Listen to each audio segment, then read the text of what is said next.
Episode 1 of Steel begins with us deep in the heart of London.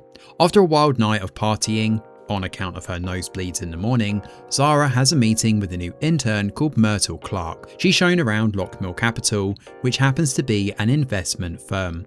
While this is going on, several suspicious figures meet up in the streets of London and head across to Lockmill's office. As they enter the elevator, the group suddenly brandish guns, gloves, and earpieces. After bagging the receptionist, they take down security and disconnect the phones. On the trade floor, every worker is held hostage and forced to relinquish their phones. One of the men tries to bargain with the thieves here, explaining they have a loud gun that could alert everyone if fired. He doesn't think they're going to kill anyone. Well, instead of firing their gun, one of the thieves beats the guy bloody and drags him away instead. Now the trade processing team are singled out here, which include Myrtle, but Zara covers for her, pointing out she's only an intern.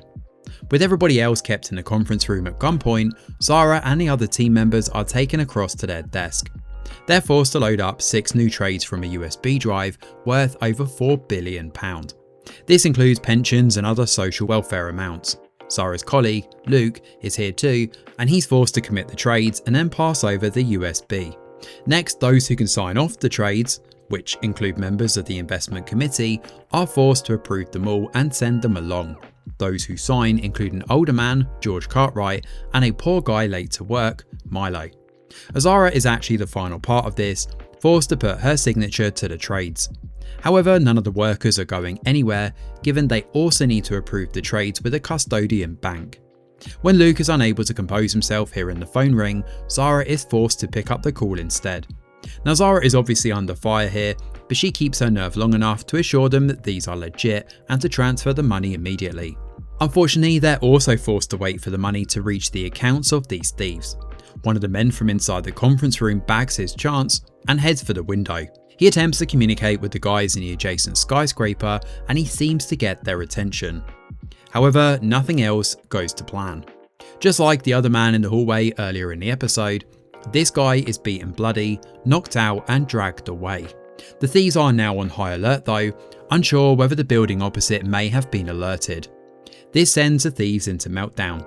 They contemplate whether to abort completely, but when they get confirmation of the money transfer, the thieves lock everybody in the conference room and take off. Now the police show up and surround the building, but they're too late. The thieves get away scot-free.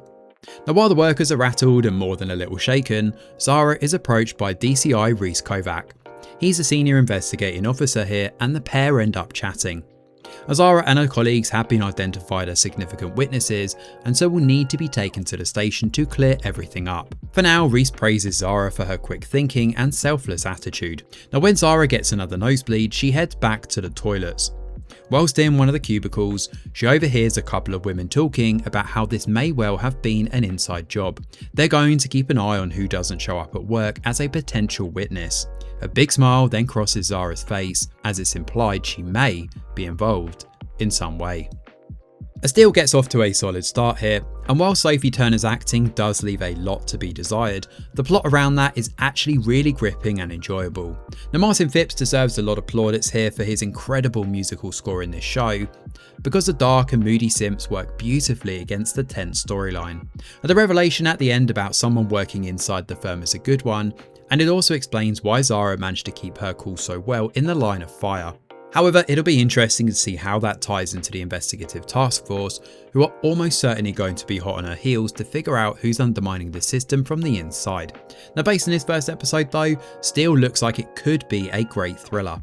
It's certainly got all the ingredients to make it a sleeper hit, but whether it can keep that going or not throughout the season to the end is another matter. Let's hope the rest of the series is as strong as this episode. Thanks for watching, and do let us know your thoughts in the comments below. Smash a like or subscribe to the channel, your support is very much appreciated. I'm Greg Wheeler, and from all of us over here at The Review Geek, we'll see you on the next video.